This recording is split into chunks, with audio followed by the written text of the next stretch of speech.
2 Samuel 7:29 ஒரு அழகான ஜெபம் தாவீது செய்கிறார். ஆண்டவரே, உமது அடியானின் வீடு என்றைக்கும் உமக்கு முன்பாக இருக்கும்படி அதை ஆசீர்வதித்தருளும்.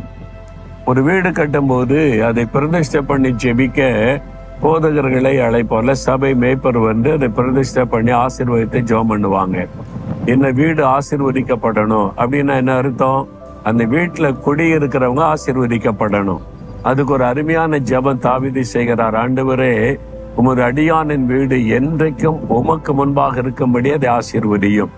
அதாவது தேவனுடைய பார்வையில என் குடும்பம் இருக்கணும். நீர் எப்பொழுது என் குடும்பத்தை கண்காணித்து நீர் ஆசீர்வதிக்கணும். உம்முடைய ஆசீர்வாதம் என் குடும்பத்துக்கு அவசியம் என்று ஒரு அழகான ஜெபம் செய்கிறார். இன்னைக்கு ஆசீர்வாதம்னா உலக காரியத்தை தேடுகிறோம். பணம், செல்வம், பொருள். ஒரு வீட்டுல எல்லா பொருளும் இருக்கணும். ஃப்ரிட்ஜ் இருக்கணும், வாஷிங் மிஷின் இருக்கணும்.